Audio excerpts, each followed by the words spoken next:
중국 축구의 유일한 탈출구는 우수한 외국인 감독을 선임하는 것뿐. 월드컵 예선이 코앞으로 다가온 가운데 중국 내 여론이 거세지고 있습니다. 바로 중국 국가대표팀 감독을 하루빨리 교체하란 것이었죠. 작년 11월 리태 전 축구 국가대표팀 감독 체포를 시작으로 중국 축구계는 대대적인 개혁의 바람이 불었습니다. 축구협회 간부는 물론이고 부패 의혹이 있던 감독과 코치진까지 물갈이 돼버렸죠. 실력은 둘째치고 부정부패 가득한 중국인 감독은 못 믿겠다며 세르비아 출신의 알렉산드르 양코비치 감독을 앉힌 중국. 그러나 아시안게임 후 비판 여론이 다시 들끓어 올랐습니다. 8강에서 한국에 2대0으로 패하자 중국 선수들은 바이잔치다. 한국 선수들 복근을 좀 봐라라는 비판이 웨이보를 덮었는데요. 바이잔치는 우리나라로 치면 닭백숙과 비슷한 요리입니다. 중국 선수들의 오동통한 뱃살이 닭백숙 같다며 복근으로 무장한 한국 선수들의 노력을 본받으라는 일침이었는데요. 몸만 봐도 알 수 있다. 통통한 뱃살은 둘째치고 갸냘픈 팔다리로 무슨 축구를 하겠다는 건지 모르겠다며 선수들을 빡세게 굴릴 감독을 선임하라는 의견이 거세게 타올랐죠.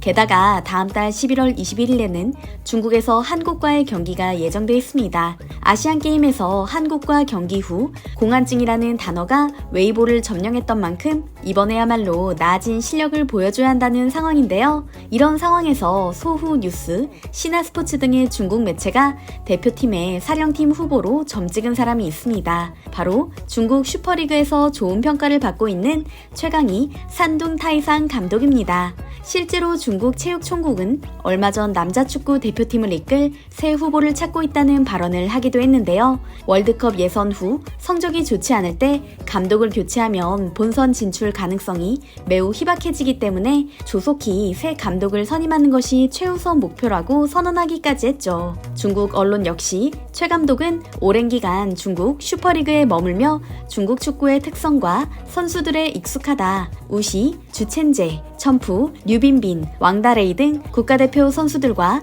오랜 기간 호흡을 맞춰와 대표팀을 맡더라도 적응할 시간이 많이 필요하지 않다라고 분석하며 최강희 감독의 성과를 떠들기 바빴는데요.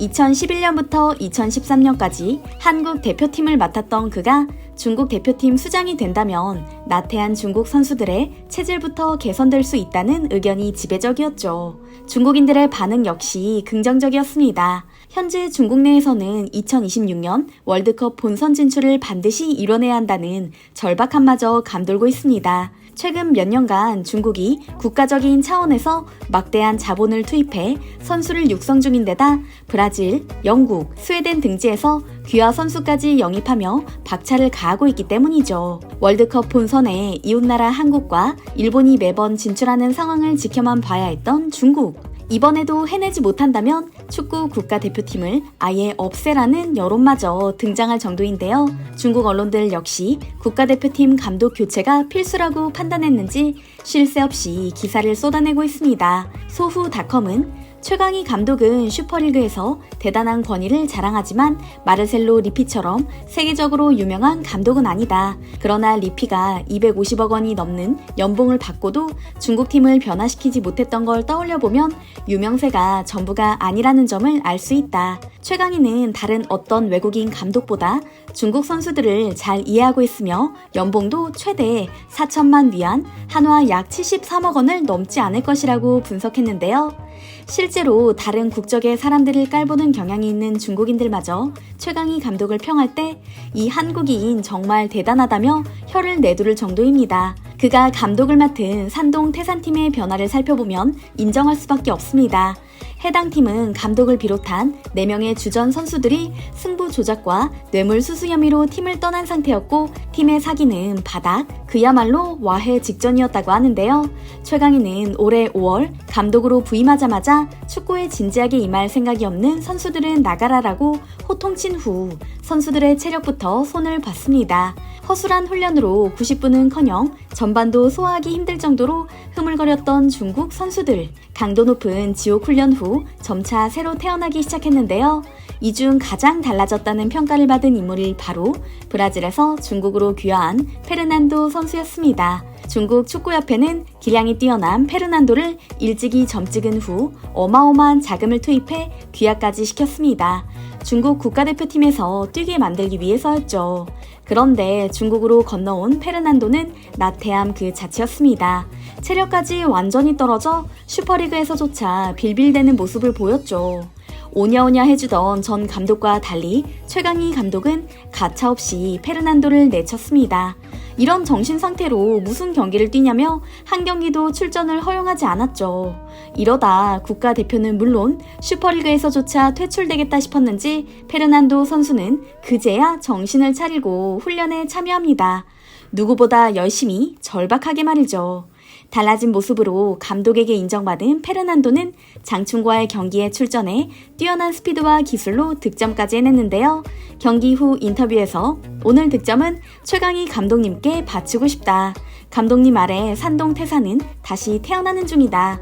우리는 지금 승리에 취하지 않고 더 높이 올라가기 위해 뛸 것이다 라고 말하며 눈물을 훔치기까지 했죠. 심지어 중국 언론마저 최강희 감독은 중국 축구의 고질적인 문제점을 극복했다. 준결승에서 10대 11로 수적 열세였던 산동 태산 선수들이 이를 악물고 뛰는 모습을 보며 정말 중국 선수들이 만나 눈을 의심할 정도였다라고 평합니다. 실제로 최강희 감독이 중국 선수들에게 가장 강조하는 것이 정신력이라고 합니다. 이 때문인지 산동 태산 선수들이 그 어느 때보다 이를 악물고 경기에 임하는 모습을 볼 수 있는데요. 중국 언론에 따르면 최강희 감독이 중국 축구협회에 몇 가지 요구한 게 있다고 합니다. 첫째, 대표팀과 관련한 모든 결정권, 즉 훈련과 소집 등에 대한 권한을 넘겨줄 것. 둘째, 본인이 원하는 코치진으로 구성해줄 것. 셋째, 선수 기용에 있어서는 전적으로 본인에게 맡길 것이었다고 합니다. 사실 중국 국가대표팀의 가장 큰 문제로 손꼽히는 것이 바로 선수 기용입니다. 중국은 체조, 수영, 다이빙 등 종목 선수 육성에 거국 체제라고 불리는 방식을 채택하고 있는데요. 선수 육성을 개별팀이나 전문가에게 맡기는 것이 아닌 국가에서 주도하게 하는 것이죠. 잠재력 있는 어린 선수를 모아 국가에서 집중적으로 훈련하고 가장 뛰어난 선수를 국가대표로 선발하는 겁니다. 어찌 보면 다른 나라와 비슷한 거 아닌가 싶으실 텐데요. 문제는 중국 축구협회의 입김에 있습니다. 프로팀마저도 국가에서 관리하기 때문에 협회가 선수 팀을 옮기거나 제명시켜버리면 아무 말 없이 따라야 한다고 하는데요. 선수 기용도 마찬가지입니다. 축구는 단체 경기이기 때문에 오히려 실력 없는 선수가 정치적 알력 등으로 국가대표가 되기 더 쉽죠. 이런 한계에도 불구하고 최강희 감독은 실력이 없으면 국가대표라도 슈퍼리그 경기에 출전할 수 없다라는 원칙을 고수해 선수들에게 긴장감을 준 것입니다. 만약 최강희 감독이 중국 남자축구 국가대표팀 감독이 된다면 앞서 요구한 사항을 모두 받아들여야 할 텐데요. 월드컵 예선을 앞두고 위기에 처한 중국 축구협회가 어떤 결정을 내릴지 궁금해집니다. 중국 축구 과연 변할 수 있을까요? 여러분의 생각은 어떠신지 댓글로 남겨주시겠어요? 오늘도 즐거우셨다면 좋아요와 구독 부탁드리겠습니다. 감사합니다.